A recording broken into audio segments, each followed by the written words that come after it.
Fui khai zaba mai Matthew tu Krista zan ka so adaw khaye tanai habo video ka so inu Matthew songa Hiupuina go Chengjai Madai su balam ka tin kai nei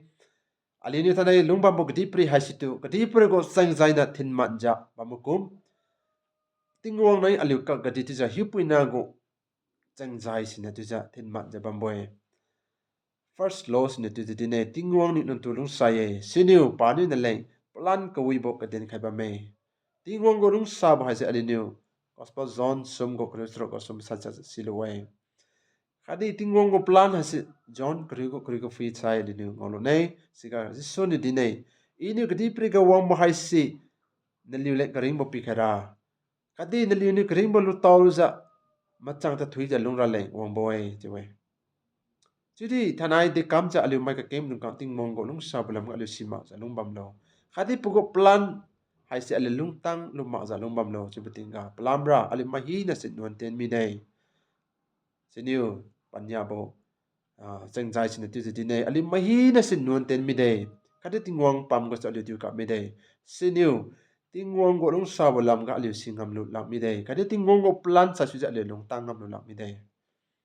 aliu hai mai hi na sin non ten mi dei chu ja romai sum ko makai sum phui ja le san cha ngol wai khani romai chero ko makai sum phui lam tinga palamra non fizeng ha sira ka sai bo wai siudi tingwang ni na phu su krista pen ga su pi khai bu kalen sira ti teng karing mo si ai chu ja le san cha ngol wai chu sai aliu hai sinu tingwang go long sa bo lam ga silu ra ma sai po go plan hai si lam ga aliu lu taw lu ra lai tingwang ni pana pe Jesu Krista hasi de aliu lai pi khai bi e siniu na pe Jesu Krista hasi aliu nual lai jingam na tingwang ni pi khai bo khat kha bo pi wei khadi pa hai pa pian ga su aliu ni tingwang to silu bu ye khadi pogo lung sa bulam ga khadi pogo plan lam ga aliu si ja lung no bu ye aliu niu romai mangiu go ta sa fuilam tinga Sudi tingwon alu de chu ka lung salo chu bo len kha bi dei subra alu nuan mai chu jelung bam munga kristani wangza alu nuan sai ka bi dei pa ha chu alu nuan sai ka bro na magza alu le jeng so paring sulami boy 1 Corinthians chapter 15 verse 3 and 4 filam tinga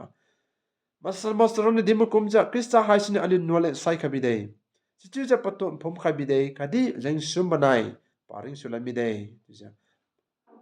1 Corinthians Korimang Yugo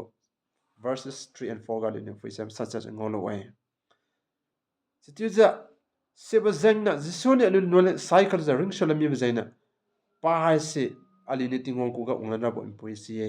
sini gospel zone krima daigo teroka zisoni dina I hai impuisi I hai mazibo si kadi karing bo si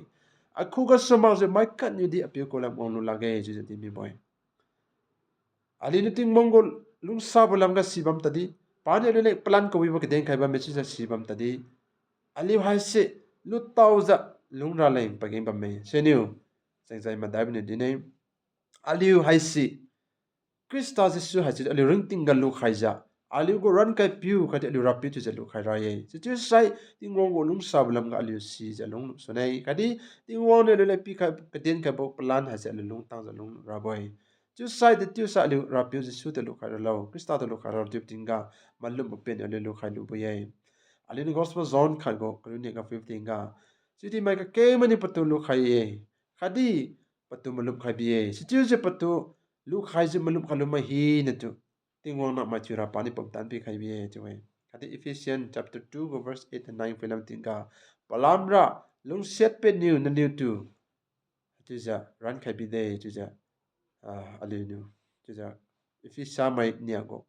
ta sat na sticky ko filam tem sat sat ngolo way hachuja alinu krista to alu ring tinga lu khami de to sa alu Hiupuina ga alu hasa mana salami boy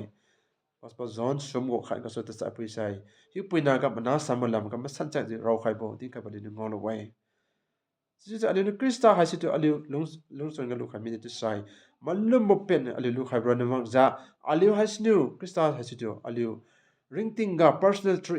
invitation to the alu khalu poem madu khaibo sum ko makai ga jisu ni dinai puilo I komun ka samsu kham magan jiba mai mai kat kumani akhon chu luja kham le khai sai ini pakhuga wang khai binay chu ja ini patu malong tu nei khadi pani tu malong sak nei chu bai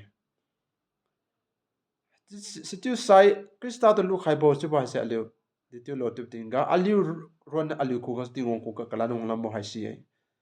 turning ourselves to God chu bai hai si to aliu long di bo repentance ji si lo ai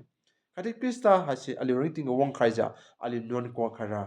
khadi du aliu hai si to pani pi lung khan ni bo masa pi tiu khan ni bo mai pi tiu khara aliu sui khai bo hai si ye krista to lu khai bo chu ba hai si ali rinting haisi krista ni pa pau thu khai bo haisi chu sai thanai so ko mai krista do lu khai mak za lomba me ba me sai khadi di tiu sai krista do lu khai lo chu bo sima lomba me ba me sai